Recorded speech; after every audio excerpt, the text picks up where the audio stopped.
name is Sheetal Kumar, and I am a program lead at Global Partners Digital. I've met many of you already at the beginning of the day. So here I am again, and I'm very lucky to be joined by Kat Jones from the FCO. We're going to be having a discussion about cybersecurity opportunities and challenges. We slightly shaped this this session to our liking. So it's actually cybersecurity at the global level, forums, opportunities and challenges, and opportunities specifically for non-governmental stakeholders to get engaged in certain spaces. So I hope that you will find it interesting. And the reason we've done that is the agenda of the UK IGF this year is designed to reflect the themes of the global IGF, so that it can directly feed into the global IGF. And we wanted to make sure that in this session we were covering the developments in the global cybersecurity agenda to make sure that that can happen. And so the aim, like I said, is to discuss cybersecurity policy developments at the global level. And although a lot of these, the three spaces we'll be discussing are multilateral in nature in Maine, there are opportunities for non-governmental stakeholders to get engaged. And so we hope that this session will highlight what those are for you as well. So we're doing a global tour. The first stop will be New York and the UN First Committee. And then we'll be discussing the ITU and thirdly the high-level panel of the Secretary General on digital cooperation. And before I start, just to let you know, the format is Kat and I will chat for about 15 minutes and then we'll go to you for questions or points of clarification. Please get your questions ready. We would love to hear from you. So first, like I said, to New York, where the UN First Committee, or the UN General Assembly last December, set up two parallel processes to discuss responsible state behavior in cyberspace.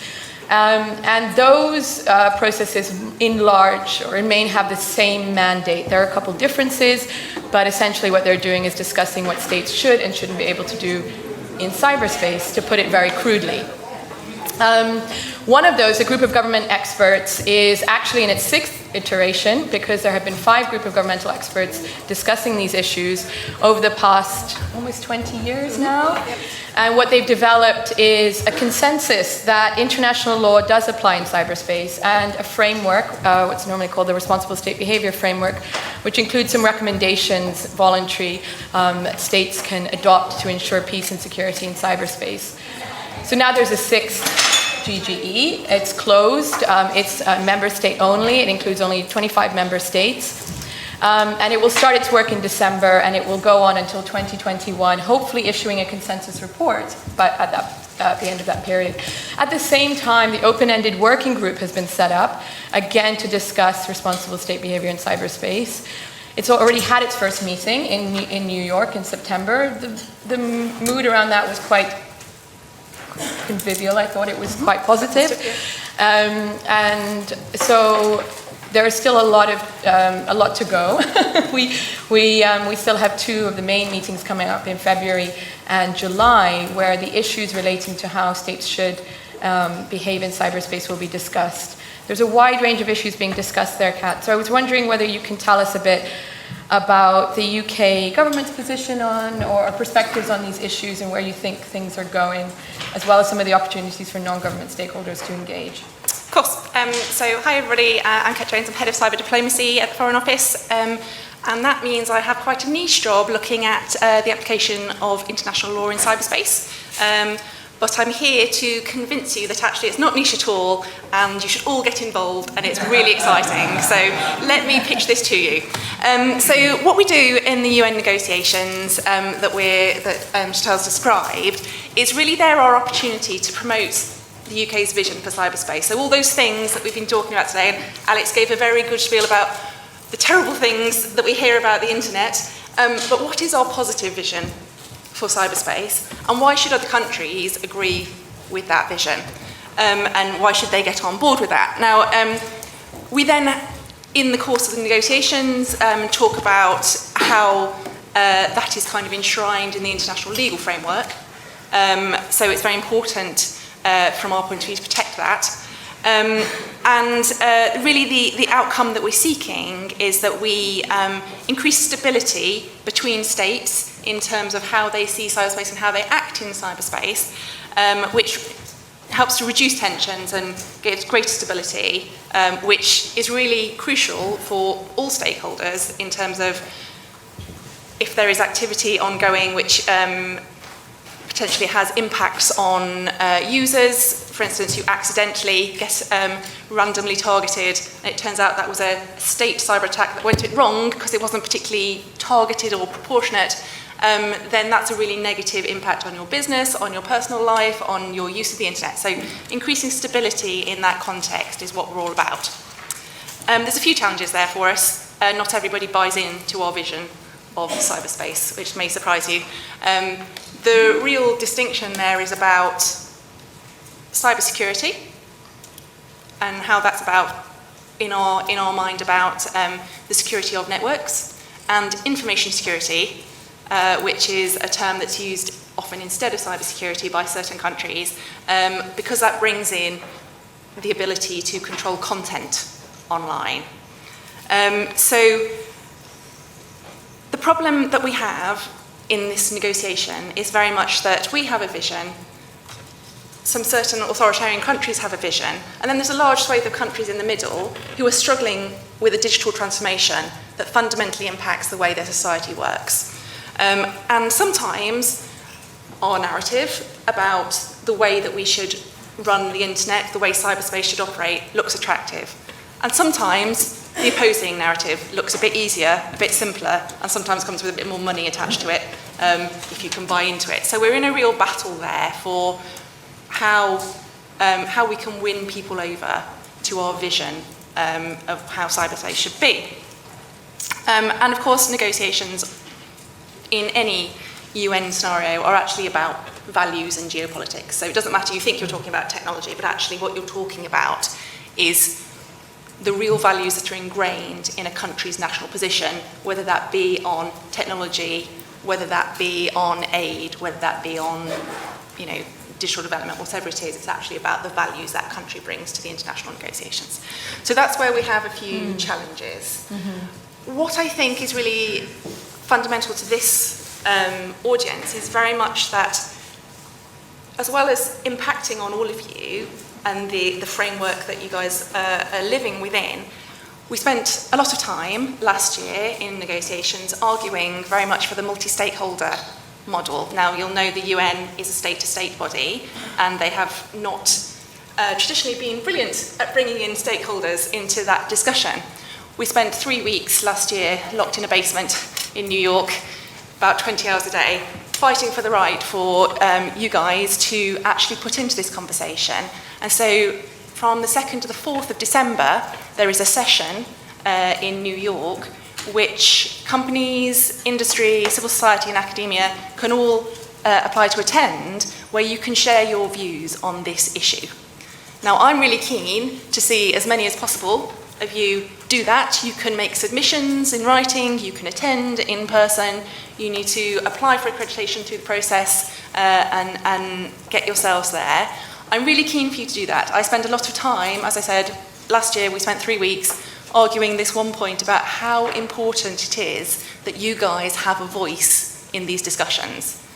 It was a long, hard fight. We've got that possibility now, so I can only really encourage you to take that up. Great, thank you so much, Kat. And if you want more information on how to get involved, there is the website of the UN Office of Disarmament Affairs, or ODA, which includes information about applying for that session in December, and a shameless plug for GPD's Information Hub, which contains that information, but also more capacity building tools, which explains the relevance of these issues for human rights, for example, and also the role that we all have to play as stakeholders in preserving security of the internet. And there are a number of recommendations that have come out of the previous GGEs that are directly relevant to non-government stakeholders, whether it's threat sharing or whether it's implementing norms around capacity building, and there's even a norm on human rights. There is a wide range of issues that are being discussed and recommendations that need to be implemented by non-government stakeholders. So please do, at the very least, I guess, visit these resources. And I think you've also made a great case, Kat, for why we should get involved, because these issues are obviously, when it comes to whether a state should be able to hack another state during peacetime or what is critical infrastructure, etc., these are really important issues. And if they become shaped solely by geopolitical tensions or agendas, then I think we all lose out. And one of the things that non-government stakeholders can do, whether it's industry or civil society, academia, is remind the people in the room that this is about more than their relationship with another state. It's actually about our everyday lives. So hopefully that's made the case for the... I look forward to hearing from lots of you. For heading off to New York. Now we're going from New York to Geneva, where the ITU is based. And there... Yes. The times and the event, and where we can get that information, for example, on the board, we can get that reiterated. Yes, so using a search engine of your choice, if you type in UNODA ICT security, you'll be taken to the website, which includes all the information. And also do come and talk to me afterwards, because I can share it with you as well. But I think that's probably the first stop for that, as is GPD's information hub on GGE and OEWG. No, that didn't work? That's fine. That's fine, okay. It's okay. Great. So, as I said, off to the ITU, where I think quite a few of us will probably be familiar with the ITU. Its most significant role as a specialized agency of the UN is to regulate and set standards for global telecommunication. The most notable of those are the ITRs, or the International Telecom Regulations. I'm making sure I'm actually getting the acronyms right. And the radio regulations. And the Plenipot, which is the biggest kind of convening and the most important one that happens every 4 years, happened last year, and that's where the governing documents of the ITU are discussed. But apart from that, the ITU sets a lot of other standards that are non-binding but adopted more widely. And the next big event on the agenda is the WTSA next year, where telecom standards will be agreed. And I guess one of the concerns or one of the issues on the agenda more widely is that the standards that are developed might have implications for human rights or a wide range of issues, but also extending the remit of the ITU on a number of different issues would extend the mandate to, or more state control, introduce more state control over some of these issues, as opposed to industry involvement and civil society involvement being very important. That's a risk that we've seen over the last few years. So could you talk a little bit about the WTSA next year and what you see on the agenda and some of the perspectives of the UK government on Sure. that? So the ITU is, as Sheetal says, a standards body on digital and tech standards, the same as IETF or any of these other organisations.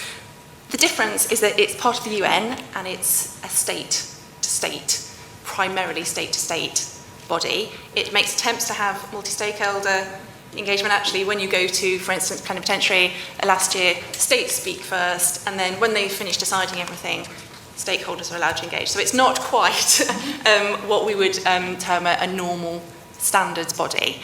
I think the thing to say with this is standardisation is really crucial. We recognise that as UK government. It brings, billions of pounds in GDP growth into the economy every year for the UK. And what we, as the UK, believe in is the industry-led ecosystem of standardisation bodies. The ITU is not part of the industry-led ecosystem, as I've said. However, it brings a real challenge to us. It has a remit within the UN to do some work, lots of countries do actually make use of it. And what we need to make sure is that we are playing there, trying to ensure that the work that is done there is A, of a good quality, but B, doesn't take technologies down a route that is not in line with our vision. We want to ensure, obviously, that cyberspace and the internet remains interoperable, connected, free and open. And there's a risk if one telecommunication standards body is dominated perhaps by authoritarian governments and their representatives, that technologies will start to be developed in a way that do challenge our ethics, our values, and if we're not in that conversation engaging, then that might gain some traction. So that's an issue that we have with the ITU. And where we really look to stakeholders in this room is to really think about how standards relate to your work. Whether or not you engage currently in standards work, do you rely on the industry-led standards system? Because that system doesn't just exist of its own accord. It needs to be supported, it needs to be loved, we need to pay attention to it because it's really important. It's another multi-stakeholder-led environment that we need to kind of nurture and grow. And if we don't do that, then alternatives such as the ITU can gain traction. And that's really where we come to the ITU from. Great. And so with the WTSA next year in, I don't know where it's it is. in Hyderabad. Hyderabad, okay. Will there be, are there preparations already in place? So yes, we're already underway with preparations. What will happen next year in Hyderabad is that the work that's done in the standardisation part of the ITU, the remit of the study groups who actually do the standardisation work will be set for the next 4 years, and we'll be discussing what kind of work the ITU should be doing. There's two bits of that discussion.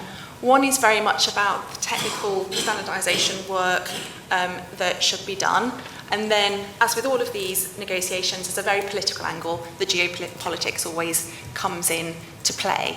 So we're both kind of monitoring what is useful work for the ITU to do and have detailed technical standardisation knowledge in that area, playing into that discussion, and also trying to make sure that in doing that, the work doesn't veer towards any of the problematic areas, stretching the remit of the organisation, trying to further technologies which we would not agree with from a human rights point of view or an ethics point of view, and the development of that. So kind of two parts to that equation. Great. And one area where you've been really involved in is trying to ensure, well, part of you speaking on this issue here is part of that, is ensuring that the UK's approach to the negotiations at the ITU are shared more widely, and you've just published a paper, I think, on that. Which absolutely. So UK, and it's not me, it's Paul Blager who's sitting in the corner and is going to talk to you in a bit, leads the delegation for the UK to the ITU. We take a very large delegation to the ITU, and that's because we don't rely on government officials to do it. We do take some government officials like myself and Paul, but actually we invite stakeholders to represent the UK in the ITU on our delegation. That's something that other countries don't do yet, but we have submitted this year a contribution for people to consider, to encourage other countries.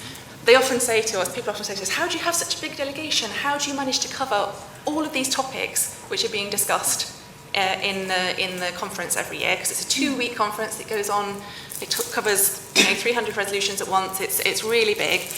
And we say, well, it's because we don't actually try to do it ourselves. We get really expert people who are on board with our vision and sign up to the HMG, the government approach to things, and then they represent us. And that's quite shocking to a lot of countries who would never actually want someone from a certain technology company to be representing the government position.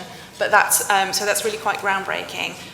So yes, we are trying to encourage that approach amongst other nations. We sometimes manage to get 1 or 2 stakeholders onto other delegations, but it's a slow chipping away, and that's, we've put something in on that this year, so we will see where that goes.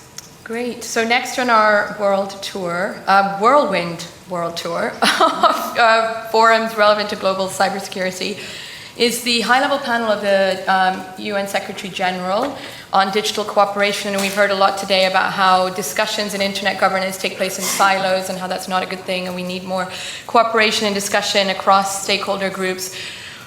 Well, Antonio Guterres seems to agree with that, and last year he set up an expert panel of 20 experts from a wide range of different stakeholder groups to discuss how to advance proposals to strengthen cooperation amongst different stakeholders in the digital space. And so what they did over the 12-month period ending in June this year when the report was published was consult with well, they say they consulted with everyone. Of course, they didn't consult with absolutely everyone, but they did a range of online consultations and in-person consultations, and they came up with a report which makes 5 sets of recommendations, including on the IGF. So the first is on how to build an inclusive digital economy and society. The second is on how to develop human and institutional capacity.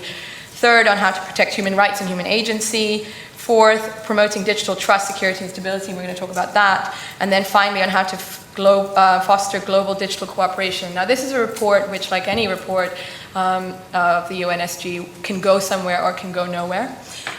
It is being discussed quite widely. There at Eurodig this summer, there were a range of inputs or reflections that were shared with the community and published on the website.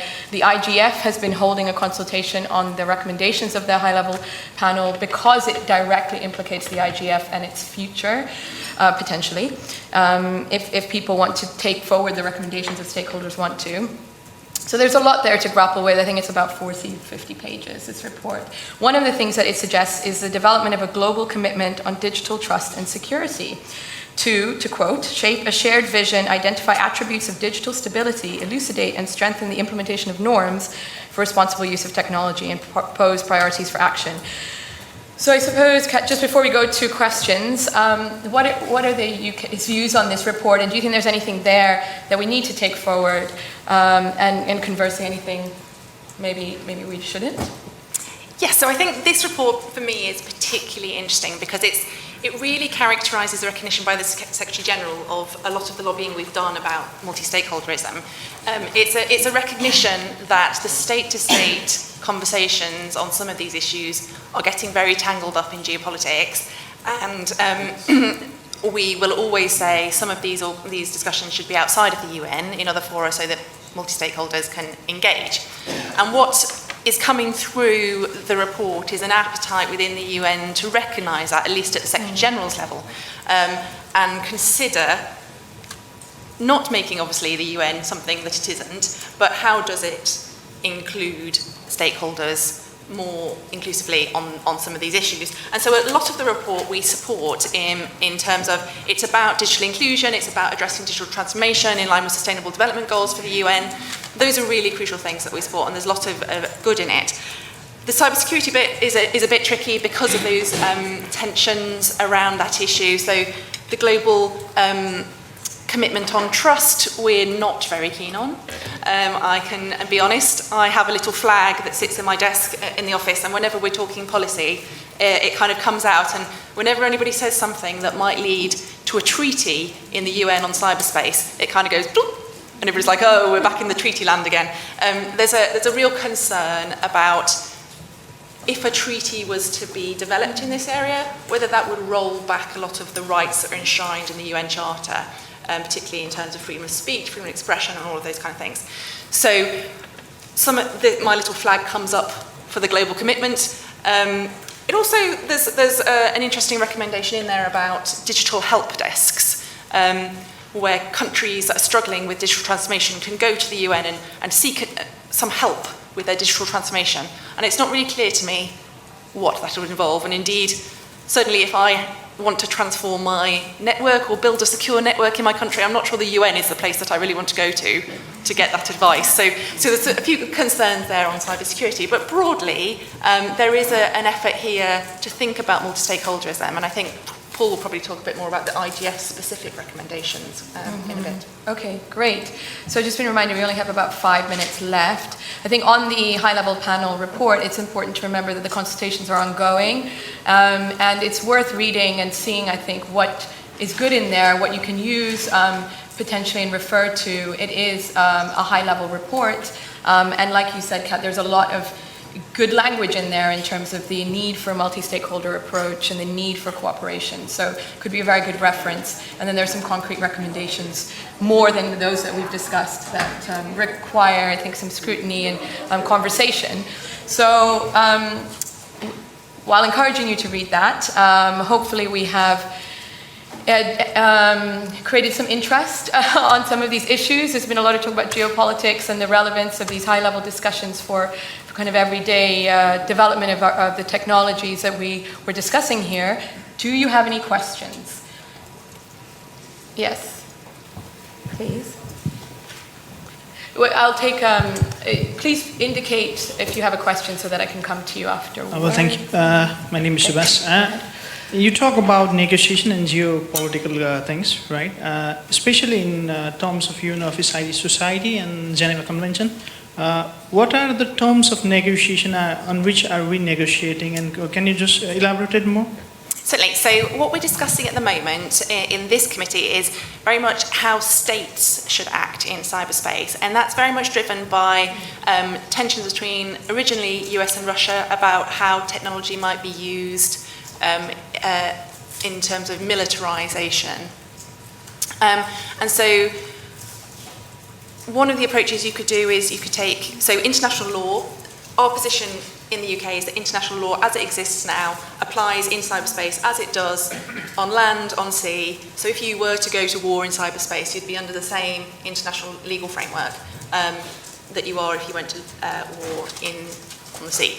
That's contended by Russia and China and various other countries who don't agree with that.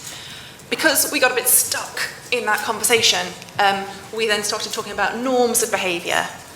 So without going into international law and renegotiating that, what does good behaviour look like? And there are 11 UN norms that states should abide by when they are acting in cyberspace, when they're using those capabilities for governmental purposes. And then there's some conversation about confidence building measures. You will have sensed from the geopolitical angles that there's a lack of trust. And so in much the same way as drawing inspiration from nuclear treaties and nuclear discussions, that how do you build confidence between different governments that they can trust and have an idea what is actually going on. So they might see something on the internet, looks like an attack from a country. Is it actually? Is it something actually totally innocent? How do you know, and how can we build that trust between countries? So broadly, those are the topics. Then there's additionally capacity building, because it's quite difficult at this stage for anyone other than a few countries to have a really in-depth analysis of this area. So how do we support other countries who might not have that expertise to build that expertise and engage in the conversations? Great. I think we have time for one more question, and then unfortunately we'll have to close, but obviously there's a reception and there's the rest of our lives really to discuss this. Thank you. Hi there. You mentioned about the law applying on land and sea and on the internet. How is the Foreign Office handling things like that came up earlier, like DNS over HTTP, where potentially controls being taken away from UK ISPs where they're under UK law enforcement, and the DNS resolution policies are being outsourced to other countries, and less are people and law enforcement in the UK able to monitor what UK citizens are doing online or help them to obey these laws that are supposed to apply online to them? So I have the joyful position of being able to say that's not my problem because it's the digital policy department at DCMS. However, more than that, we do take an interest from the Foreign Office in that issue. We take an interest very much from the ethics and values point of view, and also in terms of our international, making sure that our domestic and international approaches align. So you can't, for instance, go around telling everybody that you can't regulate this area because of this value that we hold, and then in the UK go and regulate this area. That doesn't look very good. You've kind of duplicated that. So we have to align our domestic digital policy with our international aims, and be able to ensure that they are coherent and explain that join up. And so we work really closely with DCMS in terms of making sure that we're considering those issues and that we are building in those ethics, those values, and that element of what's required for national security purposes or serious and organised crime purposes. Is that a consideration that's in there as well? But I am able to say you need to quiz Paul Blaker. You need to quiz Paul Blaker. I'm sure he'll be grateful for that. So unfortunately we have to end there, but I think that was a good way to conclude, making that point about the connections between these different issues and the national work and domestic and then the global, and how they're just inseparable. And hopefully we will be able to speak afterwards about some of the opportunities, ongoing opportunities to engage in these spaces and the importance of doing so. So with that, please join me in thanking for your